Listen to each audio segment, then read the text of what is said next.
El Señor esté con ustedes. Y con tu espíritu. Lectura del Santo Evangelio según San Marcos. Gloria a ti, Señor. Comienza el Evangelio de Jesucristo, Hijo de Dios, como está escrito en el profeta Isaías. Yo envío a mi mensajero delante de ti, el cual preparará tu camino. Voz del que grita en el desierto: preparen el camino del Señor, enderecen su sendero. Se presentó Juan en el desierto bautizando y predicando un bautismo de conversión para el perdón de los pecados. Acudía a él toda la región de Judea y toda la gente de Jerusalén. Él los bautizaba en el río Jordán y confesaban sus pecados. Juan iba vestido de piel de camello, con una correa de cuero a la cintura, y se alimentaba de saltamontes y miel silvestre. Y proclamaba: detrás de mí viene el que es más fuerte que yo, y no merezco agacharme para desatarle la correa de sus sandalias. Yo los he bautizado con agua, pero Él los bautizará con el Espíritu Santo. Palabra del Señor. Gloria a ti, Señor Jesús.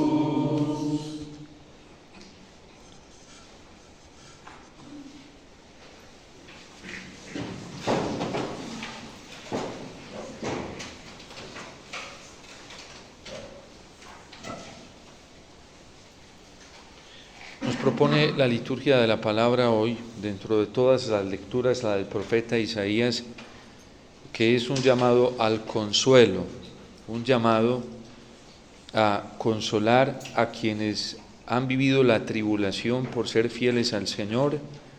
El Salmo 84, que nos habla de la cercanía del Señor, de la cercanía de esa paz, de su misericordia, ya está cerca y ya se avecina. Y por eso dice el salmista: voy a escuchar lo que dice el Señor. Y cuando escucha lo que dice el Señor le dice: la paz está cerca, la salvación se acerca, aprende a esperar. También el Evangelio, que es un llamado, así se abren las puertas del Evangelio de San Marcos, que fue el primer Evangelio escrito. En la tradición de los escritos evangélicos, San Marcos es el primer evangelio que se escribe. Y de hecho San Marcos sirve de fuente de inspiración para Lucas y Mateo frente a otras fuentes que ellos tomaron.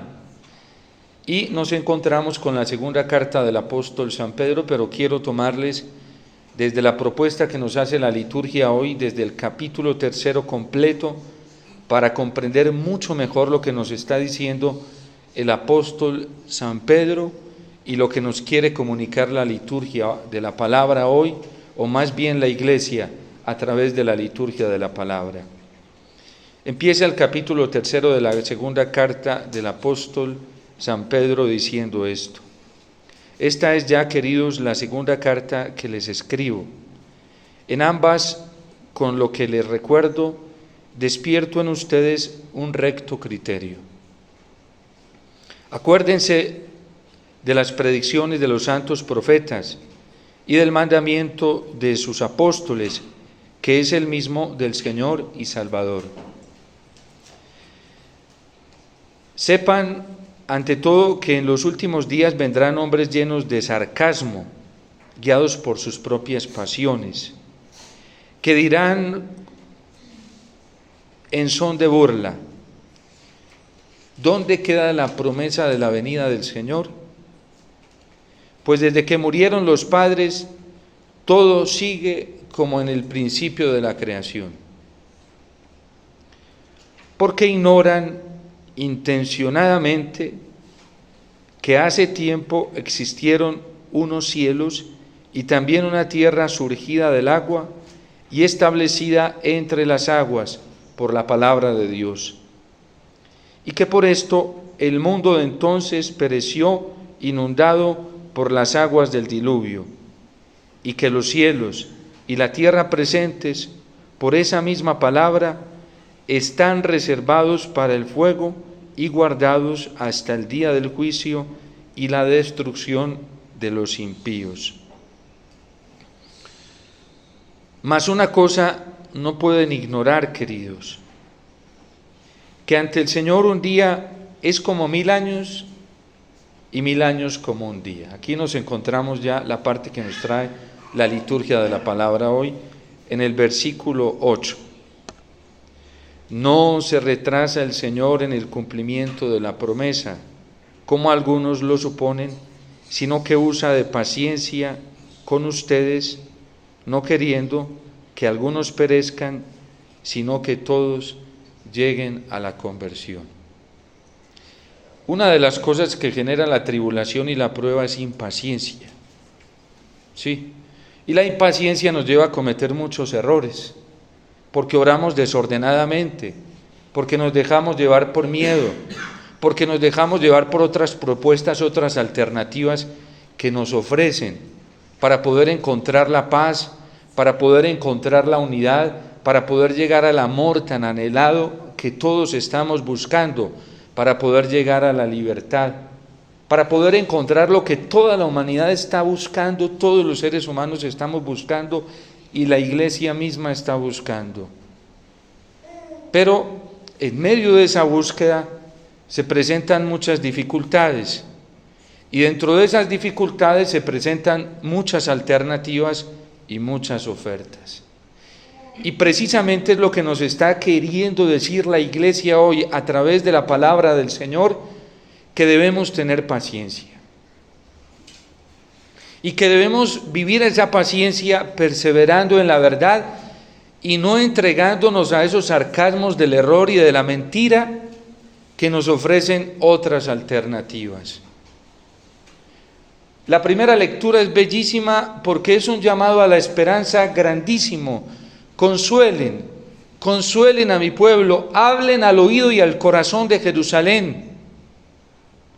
Díganle que ya ha pagado su culpa y que con todo el sufrimiento que ha vivido en la perseverancia, en la paciencia, ya todos sus delitos, sus pecados están saldados. ¿Para quién es esa voz?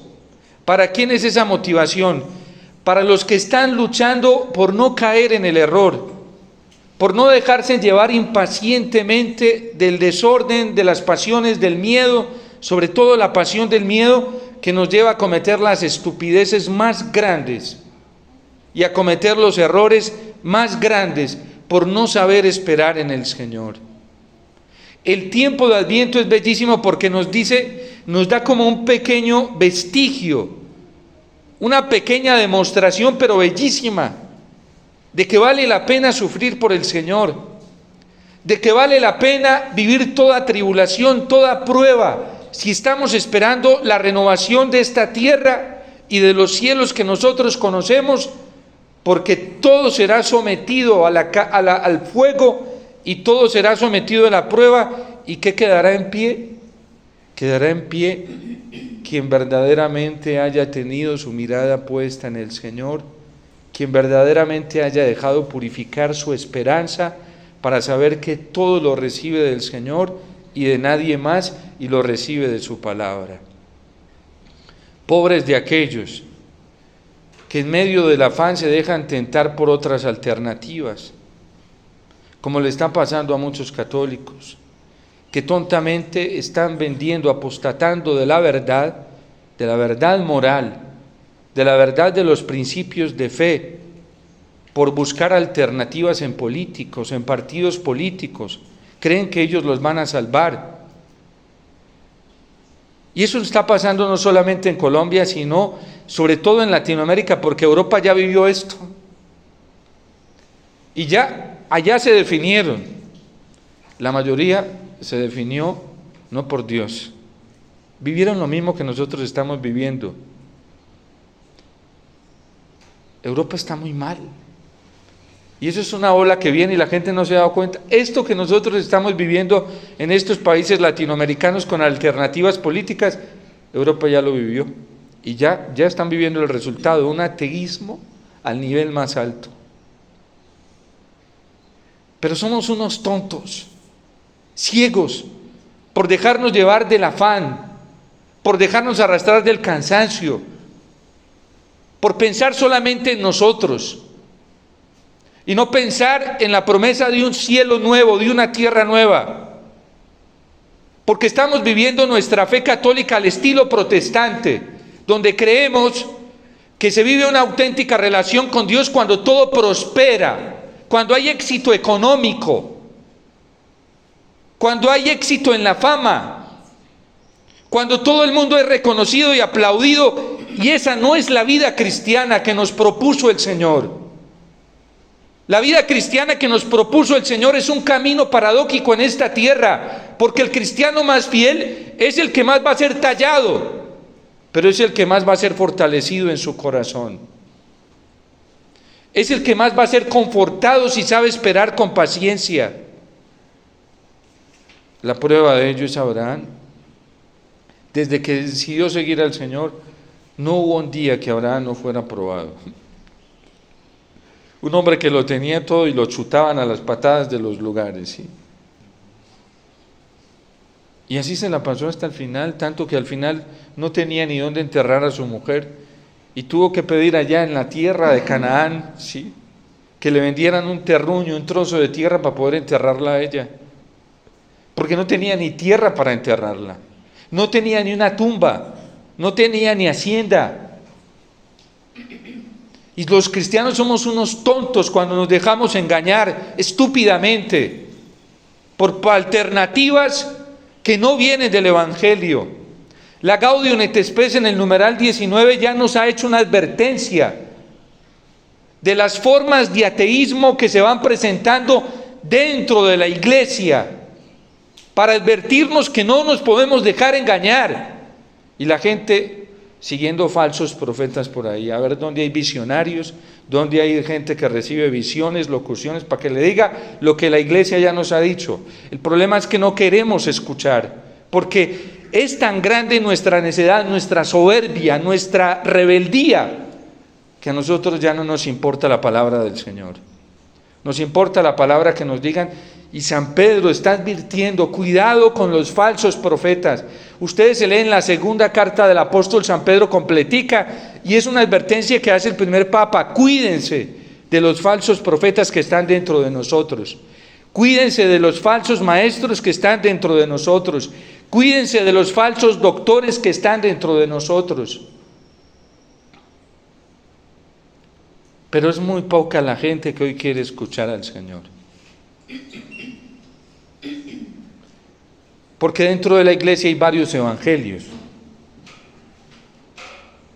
Y así lleven el nombre de San Marcos, de San Lucas, de San Mateo y los ítems de San Juan. Ustedes van y verifican. Y cuando van y verifican lo que escuchan, no es el mismo evangelio que está escrito. Menos mal, nosotros somos hijos de una tradición escrita y oral. Primero oral y luego escrita, no al revés. Y hoy muchos católicos son hijos de tradiciones orales, porque ya no les importa la tradición escrita. No se conocen la Biblia.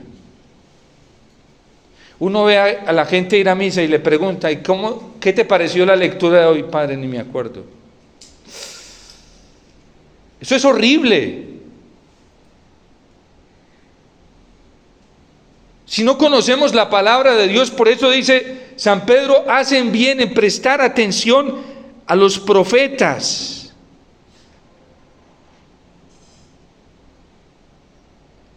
Escúchenlos.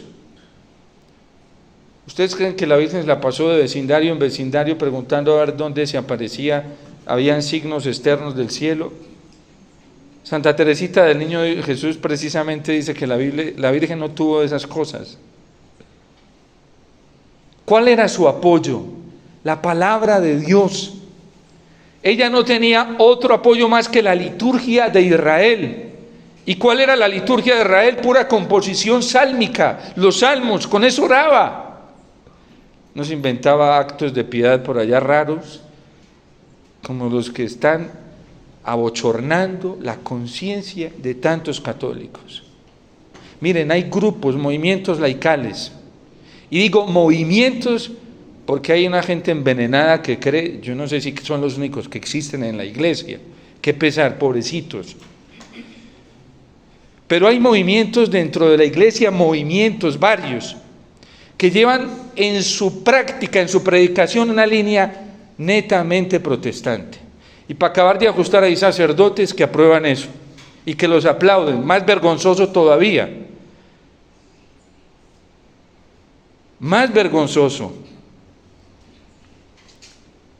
Porque son un tipo de enseñanzas con una revoltura de una cantidad de todo que menos tiene que ver con el Evangelio, con la tradición viva de la iglesia y con el magisterio auténtico de la iglesia.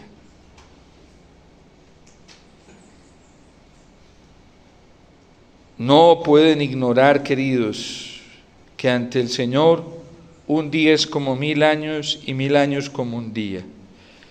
No se retrasa el Señor en el cumplimiento de su promesa, como algunos lo suponen, sino que usa de paciencia con ustedes, no queriendo que algunos perezcan, sino que todos lleguen a la conversión. Desde la era apostólica ya veían inminente la segunda venida del Señor. San Pablo escribe la carta a los tesalonicenses, primera y segunda, en ese sentido. Y es que el Señor ya estaba por venir. ¿Y por qué no ha venido por segunda vez y llevamos 2000 años? Porque somos necios, sordos. Si Él viniera ahora, no nos encontraría con el traje para estar en la boda. Y nos tendría que decir, no puedes estar. Entonces Él no quiere hacer eso. Lo que quiere es que le hagamos caso. Ojalá escuchen hoy la voz del Señor, dice el Salmo 94. No endurezcan su corazón, y toma este salmo la carta a los hebreos para llamarnos a escuchar solamente la palabra del Señor. Voz que clama en el desierto. En el desierto, no crean que son en las comodidades de confort en los que viven ciertas tendencias hoy dentro de la Iglesia Católica. Porque hay unos que viven dentro de la burocracia, dentro del éxito y la vanagloria humana, dentro de la estima y el aplauso humano. Eso no es desierto. Desierto lo que viven algunos cristianos hoy en medio de pruebas y tribulaciones por ser fieles a la verdad y ser fieles al Señor. Y ahí se escucha la voz del Señor. Voz que clama en el desierto, preparen el camino del Señor. Como se lo escuchamos hoy a San Juan Bautista. Enderecen sus sendas. Rápidamente. Y dice el apóstol San Pedro, el día del Señor llegará como un ladrón. En aquel día los cielos con ruido ensordecedor se desharán, los elementos abrasados se disolverán y la tierra, y cuando ella encierra, se consumirá, puesto que todas estas cosas han de disolverse. Nos van a quitar todo y ojalá sea rápido. Porque es que los cielos nuevos y la tierra nueva son de otra manera diferente a como nosotros nos lo imaginamos. En los cielos nuevos y en la tierra nueva, todo lo material, a lo que nosotros le hemos entregado el corazón, todo eso se da por añadidura. Y es un efecto y una consecuencia de vivir en Dios, de vivir la plenitud del amor, de la alegría, del gozo, de la paz en Dios. En el cielo los santos no tienen que esforzarse por amar a otros santos, ¿sí? Eso les brota espontáneamente, ¿sí? Y lo desean y lo hacen, ¿sí? Porque cuando alguien se siente amado, lo único que quiere es dar de lo que recibe. Y como los santos hoy solo reciben, es puro amor de Dios, por eso se esfuerzan tanto por nosotros. ¿Quiénes son los que verdaderamente se desgastan hoy por nosotros? Aunque no lo veamos, los santos que están en el cielo.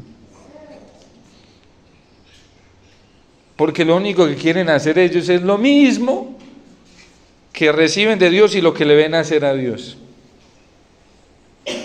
En la vida cristiana el amor se da por referencia y por imitación,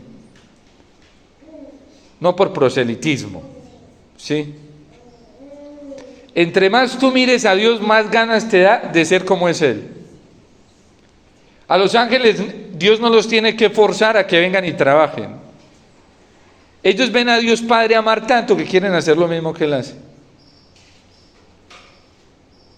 En el cielo los santos no se sienten obligados ni lo hacen por miedo. Ven a Dios Padre, a nuestro Dios, a nuestro Papá Dios, hacer lo que Él hace y todos quieren hacer lo mismo. ¿Y saben cuál es el mayor ejemplo de que eso es así? Cristo mismo. Cuando Cristo nació en un pesebre tan pobre, ¿a quién le había visto eso?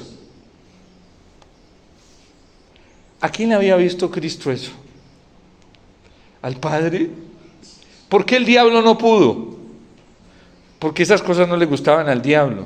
¿Por qué el mundo de hoy no quiere? ¿Y por qué tantos católicos mundanos? Porque son mundanos. No pueden con una vida cristiana como el Señor la propone. Porque son mundanos. Porque se diseñaron un evangelio mundano, una vida cristiana mundana, al estilo del demonio, ¿sí? A él le gustaba el confort, le gustaba el Padre Celestial. Se abaja la kenosis de Dios. Y nosotros, qué pesar que haya obispos, sacerdotes dentro de la iglesia, hasta cardenales, que crean que el camino de la iglesia en esta tierra es el camino del éxito. No, es en el desierto. El libro del Apocalipsis dice que la mujer fue llevada al desierto, ¿sí? No fue llevada a los palacios, ¿sí? No, fue llevada al desierto cuando San Francisco de Asís recibe el llamado del Señor para que repare su iglesia, que no entendía, porque a San Francisco de Asís le costó mucho pensar que la iglesia estuviera mal. Como era un hombre que había pensado que la iglesia estaba muy bien, y fue a reconstruir una capillita, ¿sí? Allá en San Damián, y el Señor le dijo, no, a San Francisco le costó mucho ese proceso, ¿no? Le dijo el Señor, no, Francisco, no es esa. Es mi iglesia que está muy mal. Y así te cueste, está mal en la jerarquía, está mal en la forma en que se está viviendo la vida religiosa, está mal en la forma en que se está viviendo la vida cristiana, está mal. Hoy el Señor necesita muchos corazones, así como a San Francisco le costó ese proceso. Y a nosotros nos cuesta comprender que la iglesia no está bien. Que muchos sacerdotes no estamos bien, que muchos obispos no están bien, que hay cardenales que no están bien. Que hay católicos que no están bien, que hay instituciones católicas, grupos laicales que no están bien. A muchos movimientos laicales se contagiaron del activismo. Qué pesar. Lo que llamó Pío XII la herejía de la acción en la iglesia. Creyendo que haciendo y haciendo y haciendo, Marta, Marta, y se lo dice el Señor 2 veces, date cuenta, Marta, Marta, te agitas y te preocupas por muchas cosas, porque Marta se estaba molestando por lo que hacía María. Porque así son este tipo de personas, justifican y condenan a los que verdaderamente hacen lo correcto. ¿Quién dijo que uno de rodillas ante el sagrario va a salvar almas? ¿Quién dijo? No hay que ir a buscarlas. Como dijo algún arzobispo en Latinoamérica hace 2 años, creo, no recuerdo cuánto, dijo que en el sagrario no se convertía la gente. Pero hay Hay laicos que en la práctica van y condenan esas expresiones, pero en la práctica van a hacer lo mismo. Tal cual, yo se los he escuchado, estos oídos lo han escuchado más de una vez. Marta, Marta, te agitas y te preocupas por muchas cosas y hay necesidad de pocas. Mejor dicho, vayan al capítulo, creo que es 11 de San Lucas, no recuerdo con exactitud, 10 o 11, pero ahí está, sí. Lo importante es lo que dice el Señor ahí. Vayan para que vean que lo dice. Hay necesidad de pocas, mejor dicho, de una sola. María se ha quedado con la mejor parte que no le será quitada. ¿Y qué dice San Lucas que estaba haciendo María cuando Jesús llegó? ¿Qué hizo? Se sentó a los pies de Jesús y se puso a escucharlo. ¿A qué uno al sagrario? A aprender del maestro. La gente no va al sagrario cuando se las sabe todas. Esos que se las saben todas no necesitan ir donde Jesús. ¿Para qué van? Ya saben, ya han devorado muchos libros, sí, ya han escuchado muchos sermones por ahí, muchos teólogos. ¿Para qué van a ir a escuchar otro más? No les interesa. Y esos son los sabelotodos hoy dentro de la iglesia, ¿sí?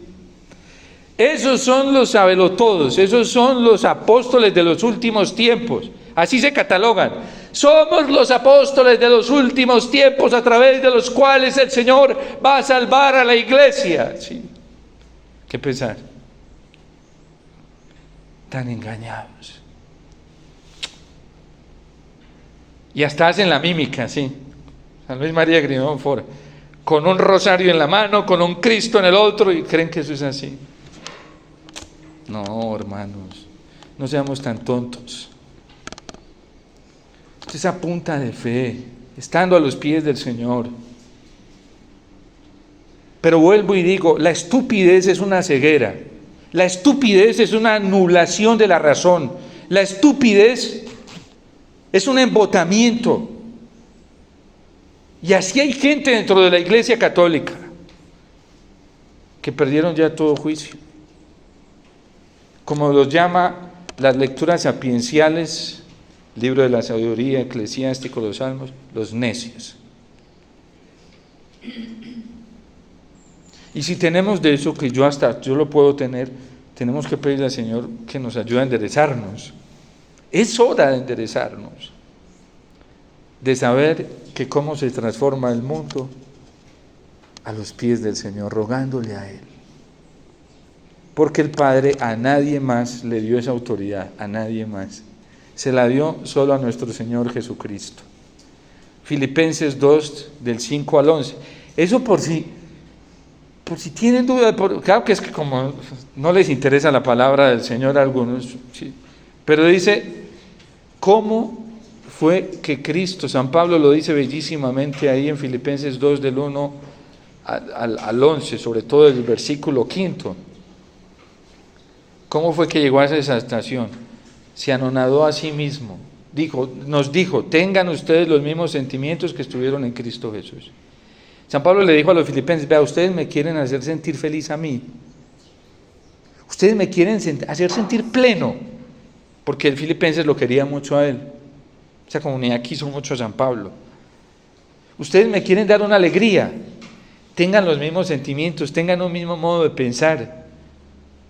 No hagan nada por envidia, por ostentación, por competencia. Hoy están en la iglesia, ¿cómo es? Sacerdotes compitiendo contra sacerdotes. A ver cuál hace mejor la pastoral, ¿sí? Obispos compitiendo contra obispos a ver qué diócesis sale mejor, ¿sí? No hagan nada por envidia, ni por ostentación.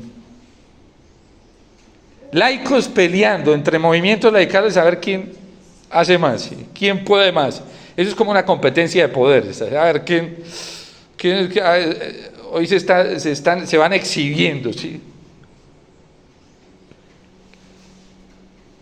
¿Quieren darme un consuelo, una alegría, tener un acto de misericordia conmigo? Tengan un mismo modo de pensar, un mismo criterio, un mismo modo de sentir. Ojo, y el mismo modo de sentir no es el de un superior, un fundador, o un sacerdote, un obispo, un teólogo. No, porque es que este sabe más. No. Y se les voy a decir, San Pablo dice, les voy a decir cuál es el modo de pensar, de sentir. Mejor dicho, tengan entre ustedes los mismos sentimientos que estuvieron en Cristo Jesús. En la iglesia todos debemos parecernos a Cristo, nadie más. ¿Ya? Ese es nuestro único referente. Y si les queda duda, vayan al Concilio Vaticano II. Hoy hay muchos detractores del concilio en la Iglesia Católica. ¿Saben por qué? Por la soberbia tan alta que tienen. Así es, porque ya se la saben tanto que no soportan lo que la Iglesia les diga. La Gaudium et Spes del Concilio Vaticano II, Constitución Pastoral, que es muy importante, dice cuál es la tarea, no solamente para los cristianos. ¿Cuál es el llamado que recibe todo ser humano? Todo ser humano. La iglesia es atrevida, pero es un atrevimiento muy bueno, es osada. Para así sean ateos, confesionales, no confesionales, el llamado que tiene todo ser humano es a la comunión con Dios y al diálogo con Dios. Esa es la vocación de todo ser humano. Ojo que no estoy diciendo, estas son palabras de la Gaudium et Spes, no solamente para los católicos. La iglesia es osada para todo ser humano. Todo ser humano está llamado a la comunión con Dios y al diálogo íntimo con Él. Y por ahí cardenales diciendo que eso no le dice nada a la gente. Pues lo han dicho ahorita, ¿sí? En el sínodo. Pero esa es la osadía de Juan el Bautista. Vayan, quieren convencer al mundo, vaya, dígale a toda la humanidad, creyente o no creyente, que todos están llamados, todos, a la comunión y al diálogo íntimo con Dios. Y luego dice la Gaudium et Spes, ¿y cómo llegar a eso? Dice en Cristo, mirando a Cristo, reproduciendo la misma vida de Cristo, pareciéndonos a Cristo. Por eso Dios se hizo carne, para enseñarnos cómo se hace esto, ¿sí? Dios es un auténtico pedagogo, ¿sí? Saben mucha teoría, les voy a enseñar en la práctica cómo se aterriza esto. Todo lo que les enseñé con los profetas, la Torá, los libros sapiensales, ve, aquí se los aterrizo. Miren en la práctica cómo es que se hace eso. Y se encarnó, y se hizo hombre. Y ahí está la excelencia de la vocación humana, ser iguales a Cristo. Por eso María se quedó con la mejor parte y que no le será quitada. Cuando el Señor comenzó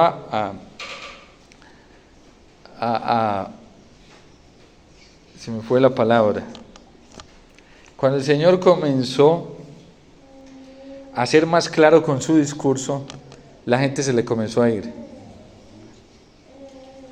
La gente se le comenzó a ir. Yo me acuerdo cuando empezaron a transmitir las Eucaristías del Padre Omar, yo no me había dado cuenta, yo no sabía. Y viene y me dice la madre de Judí, padre, es que usted no sabe la cantidad de gente que sigue esas Eucaristías, miles. Yo me asusté, a mí me dio fue susto, yo cómo salirme, yo necesito salirme de ahí, sí. Miles, padre. Y cuando el Señor me comenzó a hablar al oído y me dice, hábleles de esto. ¿Saben qué pasó con toda esa gente? Sí. Yo decía, Señor, pero es muy difícil, porque lo que tú me pides, eso no va a ser tan fácil. Déjalos, que eso ya ha pasado. Me pasó a mí. ¿Sí? Cuando en el capítulo 6 de San Juan dice que se fueron a buscar los que habían creído en Él, no los que no creyeron, los que habían creído en Él, multitudes. Y el Señor comenzó a decirles, quien no coma mi cuerpo y no beba mi sangre, está perdido. Así fue, está perdido. No, este lenguaje está muy duro. Pues se los voy a decir más claro. Mi carne es verdadera comida y mi sangre es verdadera bebida. Y ni crean que van a tener vida si no se la tragan. Ni crean. Y que no entra en comunión con eso, ahí se le fueron yendo. Y miró a sus apóstoles, que eran los que le quedaban, y dice: ustedes también se quieren ir. Yo no voy a rebajar la exigencia de la verdad para que la gente se quede. Padre, es que eso basea las iglesias, mejor que se basee lo mediocre. Mejor. ¿Saben qué pasó? Mi director espiritual es un hombre que tiene 90 años y le tocó el contexto de el momento antes del concilio y después del concilio.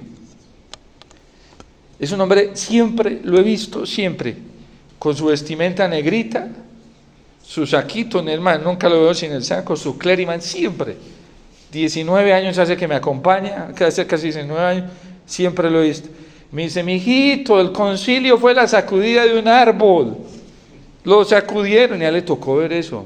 Cayeron monjas, religiosas, sacerdotes, obispos. Sotanas volaban, hábitos volaban. Religiosas que pedían permiso a Roma para casarse, sacerdotes. Al pobre Papa Pablo VI, bueno, pobre no, hoy es feliz. Al Papa Pablo VI le tocó todo esto. Y el concilio habló proféticamente como Juan y como Cristo. Y a muchos católicos no les gustó. Como hoy hay, ese espíritu no ha muerto, está vivo. Muchos católicos. Sacerdotes, miren, hay sacerdotes tan asolapados que se presentan como los salvadores.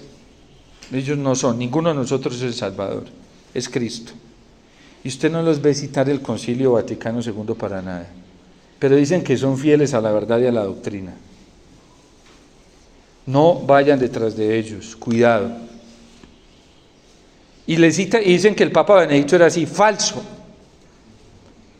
Falso, quien conoce, yo llevo 17 años y nunca lo hice por defenderme, fue una guía que a mí me ha servido espiritualmente, sus libros, sus encíclicas, y no las tomo para proteger la vocación, la fe, el tesoro de la fe. Y al Papa Benedicto XVI nunca lo van a escuchar siendo un detractor del concilio, al contrario, amó el concilio. Entonces, a mi director espiritual le tocó esta época, dice: fue una sacudida, mijito, y cayeron las hojas que no servían y los frutos que no servían. Que se van a vaciar las iglesias. El Papa Benedicto XVI tiene un libro que se llama Fe y Futuro, escrito en los años, creo que 70 o 60, bueno, no recuerdo con exactitud, pero ahí está el libro, se llama Fe y Futuro. Los últimos 2 capítulos los dedica a hablar, uno de ellos, sobre la iglesia del siglo XXI, el futuro de la iglesia y cómo ve la iglesia del siglo XXI. Y miren lo que nos dice: la verdadera iglesia del siglo XXI será una iglesia reducida.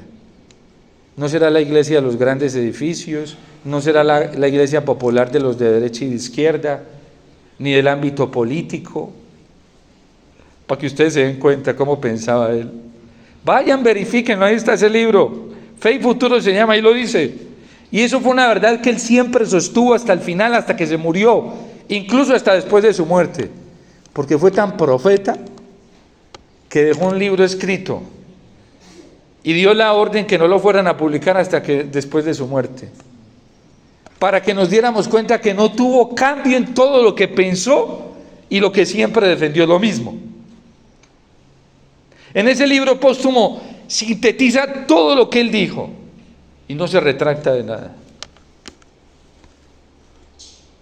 Para Benedicto XVI, el acontecimiento de Fátima fue muy importante, porque hoy hay mucho fatimista que estropean lo que la Virgen quiso decirnos. ¿Saben qué vino a decir la Virgen en Fátima? Que nos convirtiéramos, y que si no lo hacíamos iban a venir muchas desgracias. Lo que se nos ha olvidado predicar hoy dentro de la iglesia, lo que se nos ha olvidado predicar a los sacerdotes, a muchos obispos, a muchos religiosos y religiosas, y a muchos de ustedes laicos se les está pegando eso. ¿Creen que la vida cristiana la vamos a vivir en este mundo parrandeando? No. ¿Cómo nos alcanzó el Señor la salvación? A punta de cruz. Miren, cuando ustedes escuchen hablar demeritoriamente de la oración en el Santísimo, de una vida litúrgica bien vivida, de la contemplación del Señor, pongan cuidado a eso. No hagan caso, eso es dañino. Cuando ustedes escuchen decir que la esperanza de salvación de la iglesia está en conocer mucho teológicamente y saber mucho intelectualmente de teología, pongan cuidado. Porque ¿saben cuál es la verdadera filosofía? El Papa Benedicto XVI lo dice en Spe Salvi. La verdadera filosofía es aquella que me lleva a Cristo. Al inicio del cristianismo hubo, por ejemplo, creo que era San Justino, que es santo y mártir. San Justino seguía la filosofía platónica, muy profunda ella. Y siguiendo la filosofía platónica, ¿saben a dónde llegó? A Cristo.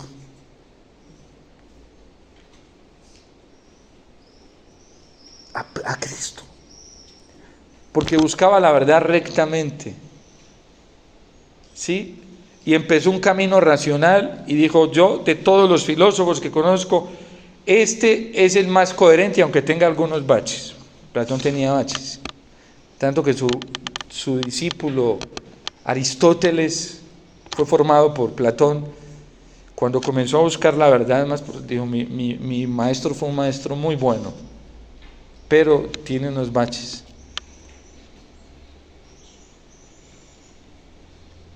Tiene unos baches, agradezco lo bueno, los baches no. ¿Sí?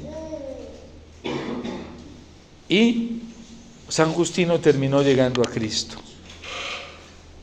Y San Justino decía que de los filósofos el que más cerca de la verdad había estado era Sócrates. Sócrates murió por ser coherente. Por eso murió. Él nunca había escuchado la predicación evangélica, pero murió siendo coherente con la verdad. A Sócrates le pidieron que dijera una mentira para salvar su vida, porque lo acusaron de ser abusador de los jóvenes, que abusaba sexualmente de ellos, y que era conspirador en contra del gobierno. Sócrates no hacía nada de eso.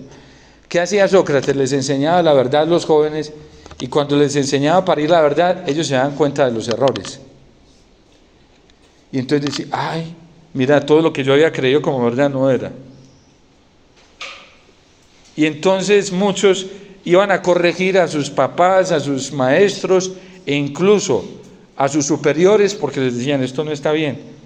Y esos superiores se comenzaron a llenar de soberbia y de rabia.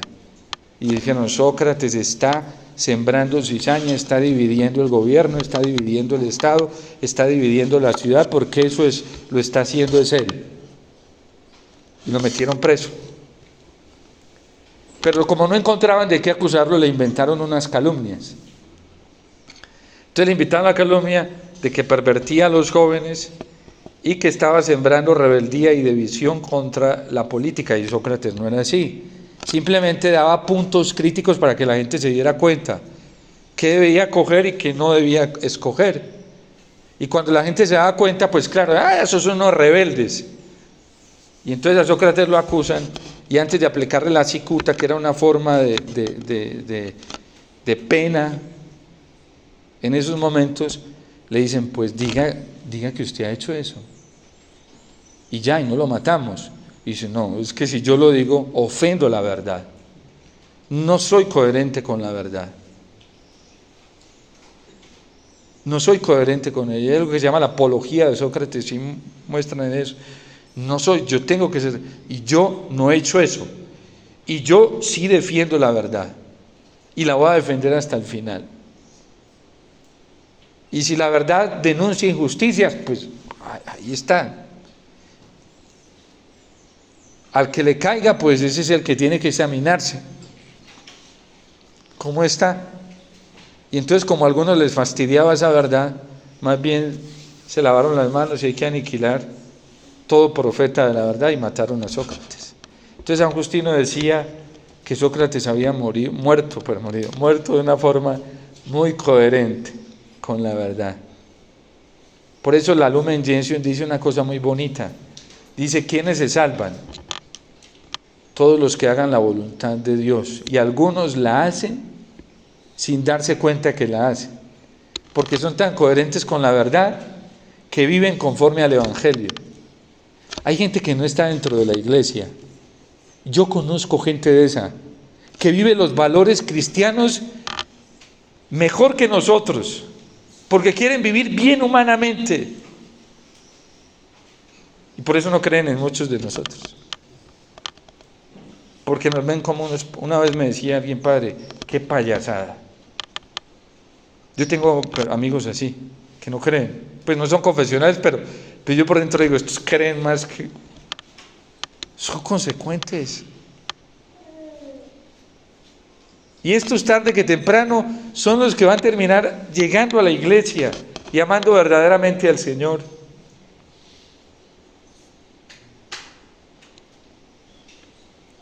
La Gaudium et Spes hizo todas estas advertencias. El Concilio Vaticano II. Y por eso lo que nos está pasando hoy tan grave, que lo que menos estamos haciendo muchos dentro de la iglesia es escuchar a la iglesia.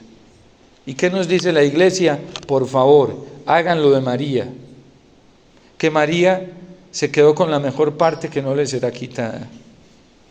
Por eso cuando se murió su hermano Lázaro, María no andaba como Marta, angustiada. ¿Sí? Estaba tranquilita en su casa y ya sabía pues que en la fe que ella había aprendido de Cristo, la muerte no tenía la última palabra. Y Jesús la mandó a llamar y estaba ya tranquilita. La que estaba como una loquita era Marta. ¿Sí? Yo no sé los psicólogos cómo le llaman a eso, sí.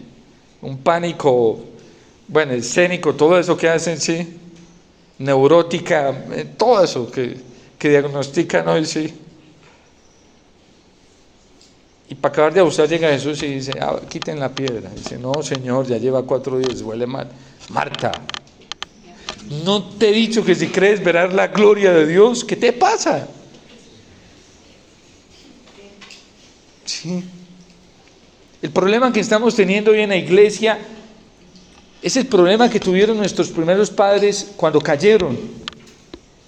2 cosas nos enseña el catecismo: dejar de escuchar a Dios y ponerse a escuchar la serpiente tentadora, que eso fue lo que les pasó. Y enseguida desconfiar de lo que Dios les había dicho para confiar en lo que la serpiente les dijo. No, no es cierto. No es que si ustedes comen van a ser así, así. Y todos los días se nos presenta lo mismo. Lo mismo, disfrazado de otra manera, sí. Pero lo mismo. Y somos tan tontos que vamos y comemos. Y después decimos, no, es que la culpa fue de vea, ese sacerdote, vea, fue ese otro. Yo me ponía a escuchar, yo me ponía a leer, a seguir a esta comunidad, a seguir, eso es culpa de ellos. No, culpa es mía, sí.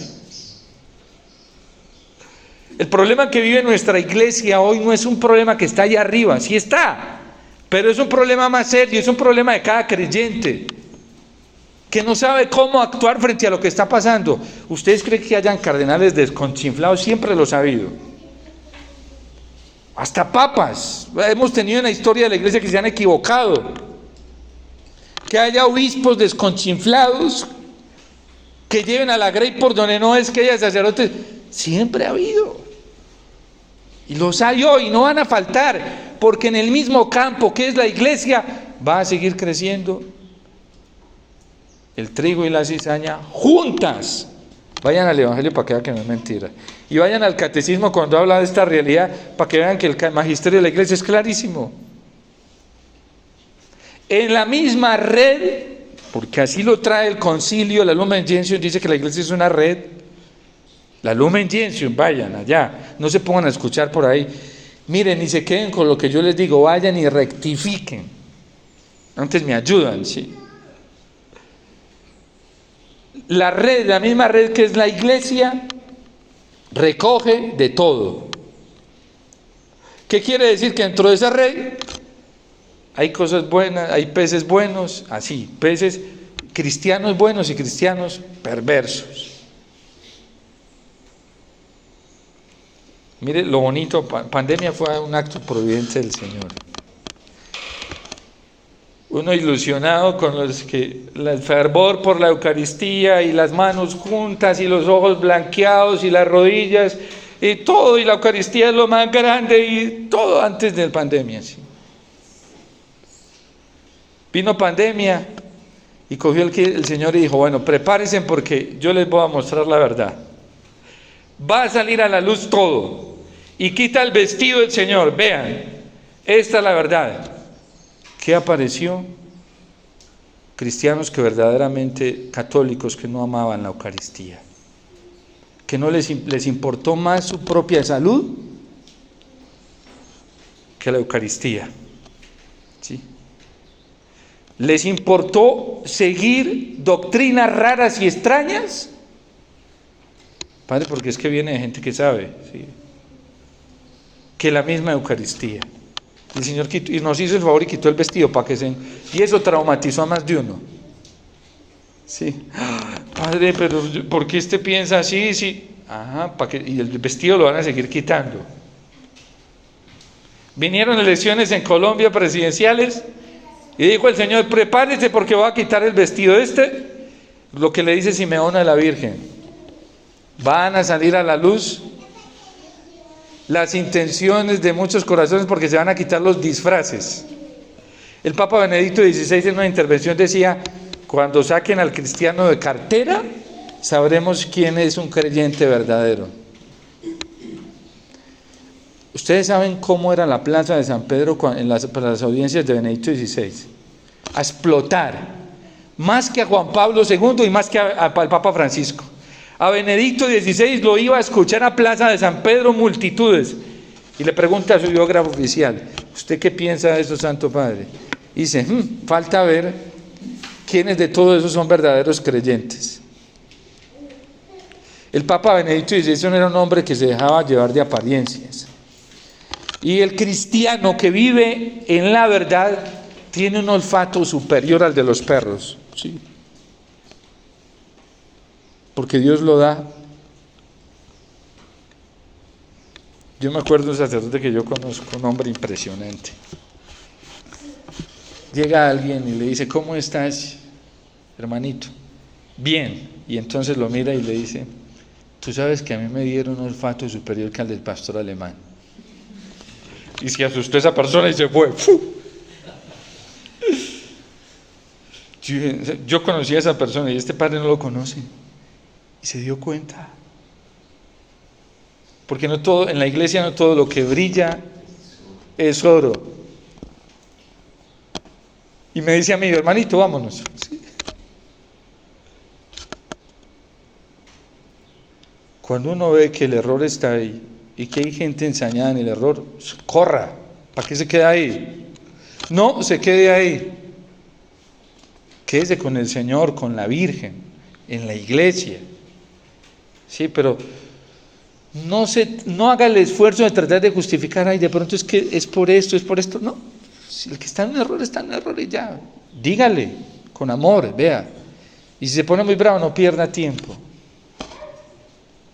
Ore por él o por ella y ya. Dedíquese a rezar. Es lo mejor que podemos hacer. María ha escogido la mejor parte y no le será quitada.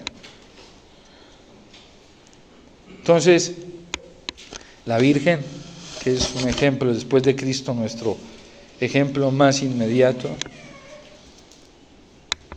a la Virgen no la veían por ahí corriendo de lugar en lugar, no, en silencio, adorando a Dios, alabando a Dios. Y es la estrella de la evangelización, imagínense. Nadie en la iglesia tiene ese título, nadie. Es la evangelizadora por excelencia. Santa Teresita del Niño Jesús nunca salió del convento y es la patrona universal de las misiones, ¿sí? María escogió la mejor parte que no le será. ¿Por qué la iglesia le haría ese reconocimiento? Porque le ha llevado más almas a Dios que quién sabe es que cualquier otro evangelizador.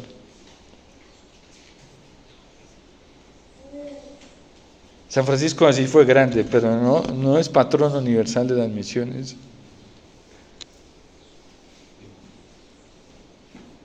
San Francisco Javier, sí, quería haber encendido el oriente en llamas. Estupendo, porque fue y dio testimonio con Santa Teresita, patrona universal de las misiones. La Iglesia nos muestra esas facetas hermosas, ¿sí? Entonces, y nada forzado, los santos no hacían nada forzado, ni ellos buscaban, ellos se dejaban llevar por Dios. Entonces, pidámosle al Señor la gracia de centrarnos en la esencia, la naturaleza, lo fundamental de este tiempo de Adviento. ¿Qué quiere el Señor de nosotros en este tiempo de Adviento? Que nos centremos en Él, no nos distraigamos. Dios va a salvar el mundo, con o sin nosotros, pero lo va a salvar. Dios va a salvar a la iglesia, con o sin nosotros, pero la va a salvar, porque es de Él, ¿sí? Y eso es irrevocable, ¿sí? Entonces, es sencillo, para nosotros es muy sencillo. ¿Qué nos toca hacer? Adorarlo en la Eucaristía, quedarnos con la mejor parte, vivir tranquilos, en paz, en la alegría del Señor, que brota de estar ante su presencia, porque eso da paz. Estar en la presencia del Señor, escuchando solamente su palabra. Padre, que es muy duro entrar en esa dinámica, claro, cuando estamos tan corrompidos y nos hemos llenado de tanta basura, es muy difícil soltar criterios. Lo más difícil es soltar criterios, cosas que hemos aprendido durante la vida que no son. Lo de San Pablo fue una cosa impresionante y le costó, fue tan tremendo que 3 días estuvo sin poder ver, porque eran todos los criterios que él tenía de toda su vida, y él decía: Dios es esto, la palabra de Dios es esto, la verdadera piedad es esta, sí, el verdadero evangelio es este. Y viene un día y se le aparece el mismo Dios, pero ya no se le aparece como él lo veía, en normas y en letras, sí, sino que se le aparece en Jesucristo. Y San Pablo dice: entonces, ¿quién eres? ¿Yo en qué he creído? ¿Quién eres entonces, Señor? Yo. Pablito, ¿te das cuenta? Que tú solamente me conocías muy mal. Tú no tenías un verdadero conocimiento. Aquí está, mira mi hijo, ahí estoy yo en él, a quien tú persigues. Decías que me amabas y me estabas persiguiendo, porque cada vez que perseguiste a mi hijo, me perseguiste a mí.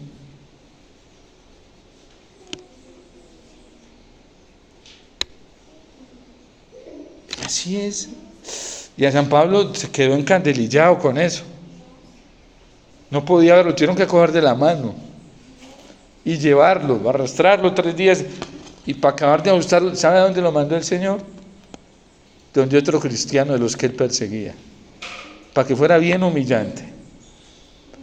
¿Para qué te sacó el Señor al desierto? Para humillarte, porque es que la humillación es preciosa. La humillación doblega nuestro ego y eso talla y hasta quema. Y el ego por allá: no me bajes, si es una batalla así. Y la humillación, te tienes que bajar. Y eso enferma, la gente se desequilibra hasta mentalmente, se enferma físicamente, porque eso crea hasta enfermedades, se somatiza. Así es. Y a San Pablo se quedó ciego, imagínense. Pero ya fue donde Ananías y le impuso lo demás. Y mire lo que le dice el Señor a Ananías. Ananías le dice: Señor, si ese hombre nos ha perseguido, no te preocupes, que yo le voy a mostrar cuánto tiene que sufrir por mi nombre. Y dice San Pablo, San Lucas en los Hechos de los Apóstoles, dice San Pablo que lo único que sabía que le esperaba en cada viaje eran pruebas y tribulaciones. ¿Para dónde iba? San Pablo ya no era una sorpresa para él, era sorpresa donde no hubiera, sí. Y eso lo hizo más parecido al Señor. Hoy es San Pablo. Y Dios le dio multitudes. Y Él es el que nos motiva a nosotros en medio de la tribulación y el sufrimiento. Sí. Y nos dice: ánimo, que todos lo podrán en Cristo, que les fortalece. Gracias a Dios es nuestro único aliciente. No tenemos que doblarle la rodilla, ni hacerle pleitesía a nadie más, sino solamente al Señor, que se hace presente en la liturgia, en la Eucaristía, de manera especial en la liturgia sacramental de la Eucaristía, en todos los sacramentos, es Él, sí, y solo a Él. Ante Él, como dice San Pablo, doblamos toda rodilla. Se dobla toda rodilla en los cielos y en la tierra. Que este hermoso tiempo de Adviento nos lleve a quedarnos con la parte fundamental que es el Señor, como María, que a sus pies lo escuchaba, y ese era su deleite, y eso la llenaba, y eso le daba paz y alegría. Las tribulaciones son muy lindas cuando uno encuentra al Señor, porque cuando uno está hallado por la prueba del diablo y el mundo, y va donde Jesús, ahí encuentra paz, y uno dice, esta sí es una paz que no la da el mundo. Esta sí es una alegría que nunca me la ha dado el mundo. Este sí es un amor que nunca me lo ha dado ningún hombre, ninguna mujer en esta tierra. Me lo da solamente el Señor. Por eso no tengamos miedo de perderlo todo por el Señor. Y digamos con la Iglesia conscientes, Maranatá, ven pronto, Señor. Ven rápido para que no se retrase más su venida, que lo necesitamos a Él. Dios te salve María, llena eres de gracia, el Señor es contigo, bendita tú eres entre todas las mujeres, y bendito es el fruto de tu vientre, Jesús. Santa María, Madre de Dios, ruega por nosotros pecadores, ahora y en la hora de nuestra muerte. Amén.